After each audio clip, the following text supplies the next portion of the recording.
No hay un acuerdo generalizado sobre el periodo exacto del inicio del actual conflicto armado. En la década del 20 se dieron los primeros enfrentamientos violentos a raíz de la lucha por la tierra, que es quizá el mayor punto de encuentro entre los diferentes enfoques. Es un desencadenante de los enfrentamientos entre el Estado y las guerrillas, ya que la tendencia de la misma está directamente relacionada con tres necesidades básicas: vivienda, alimentación y trabajo.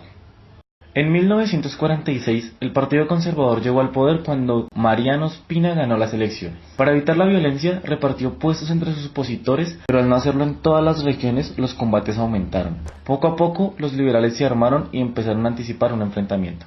La violencia estalló en 1948 con el asesinato de Gaitán. Sus seguidores revolcaron todo el país. En Bogotá se oían gritos de revolución, pero nunca la hubo, solo hubo violencia. Los pueblos se convirtieron en tumbas gigantes.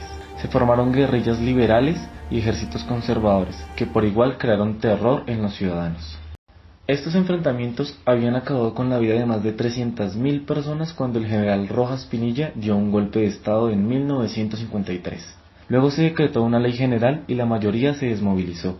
A medida que Rojas se convirtió en un líder del pueblo, empezó a distanciarse de los partidos tradicionales, así que desde los periódicos estos destrozaron al mandatario a punta de críticas.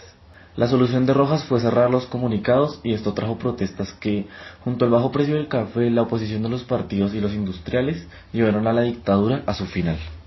El poder fue asumido entonces por una junta militar de transición mientras se reanudaba el sistema político democrático tradicional.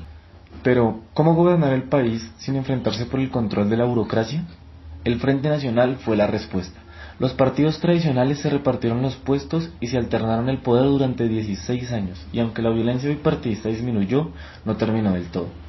Entre 1964 y 1974 se formaron las guerrillas de las FARC-EP, el ELN y el M-19, quienes se influenciaron por la Revolución Cubana. Estas luchaban influidas por el socialismo contra la injusticia, la exclusión política y por las tierras. En un principio no tenían capacidad militar, pero todo cambió cuando la cocaína permitió financiar temibles ejércitos que intimidaron al país.